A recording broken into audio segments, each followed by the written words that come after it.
Insta360 recently sent me the new Ace Pro 2 action camera. And this is the first action camera I've seen being advertised for photography. Action cameras have always been able to take photos, but the advertising is always centered around hooking it to a motorcycle or your helmet or a skateboard and doing some sort of extreme sports with these cameras. But nowadays, these cameras are really powerful and they're great for just doing any kind of filmmaking or apparently also photography.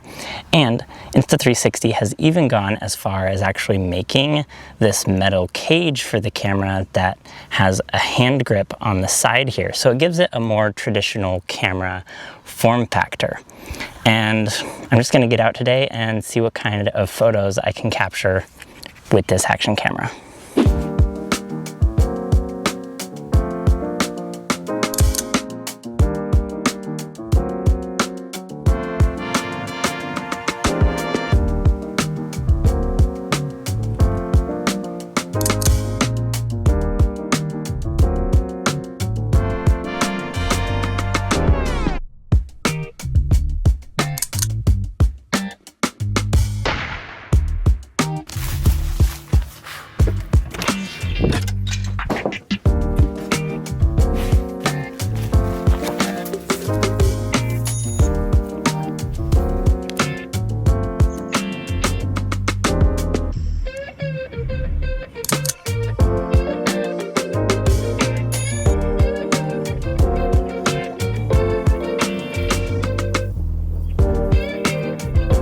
All right, back in my studio here and reviewing some of these photos, and I'm really impressed with the quality that I'm getting from this camera. Now, just to clarify, I am using the RAW format and then adding my own color grade in post. And the reason I'm doing that is because I wanted to approach this camera the same way that I would if I was shooting on a larger DSLR or mirrorless camera. And if I was shooting on this camera, I'd be shooting in RAW and adding my own color profile.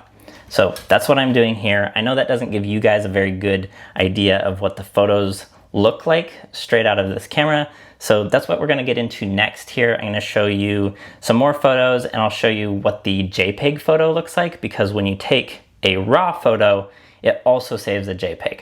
So I'll show you what the JPEG looks like. Then I'll show you the RAW photo, which is gonna look really desaturated because it hasn't been edited yet. And then I'll show you my color edit that I applied to it.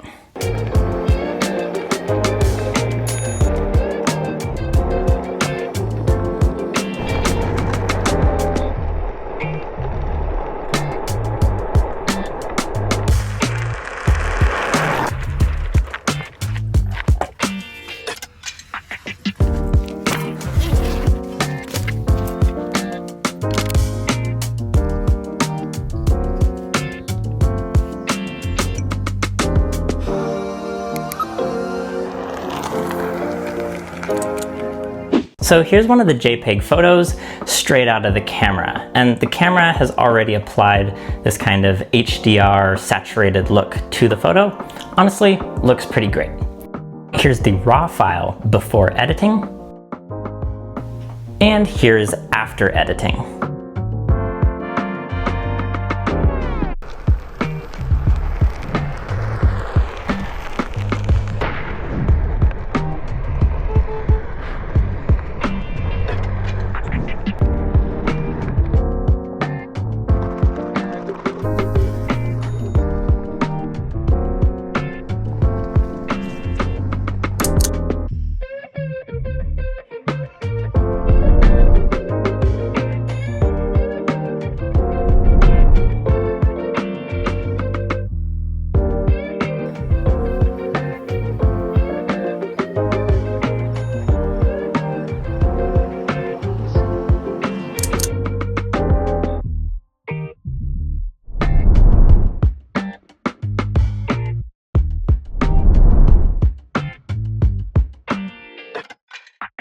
To get this camera set up for shooting photos, just swipe towards the left in the middle of the screen and you'll see the different video and photo options here. And I'm just gonna set it to photo. Now swipe up from the bottom. Over here you'll see format, and I'm using the PowerShot Plus RAW format. For the aspect ratio, I like to use 4:3. It's a little bit taller, more square aspect ratio. And you can always crop in to 16:9 in post if you want. And I'm gonna set the resolution to 50 megapixels. Now going back to the home screen, you'll see down here an option to choose from the different fisheye options. And I like to set this on linear so that it doesn't have that fisheye effect. This will only be applied to the JPEG images and not the RAW images. Sliding in from the right, we have the auto exposure settings and auto white balance. And you can manually set all of that stuff if you want, but honestly, the auto setting has been working really well for me. So I'm just gonna leave all of that stuff on automatic, except for the color.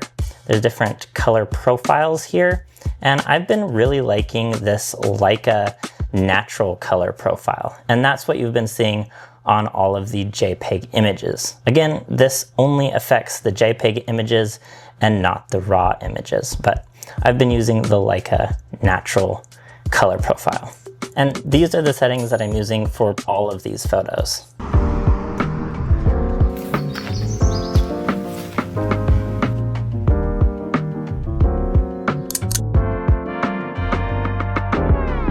These are without a doubt the best photos I've ever seen from an action camera. But it is important to mention that for all of these photos, I am working within the confines of this camera's capabilities. It has an ultra-wide lens with a set infinite focus. And while there's a lot that entails, to sum up what it means for me is that this camera is going to be perfect for doing street photography and landscape photography.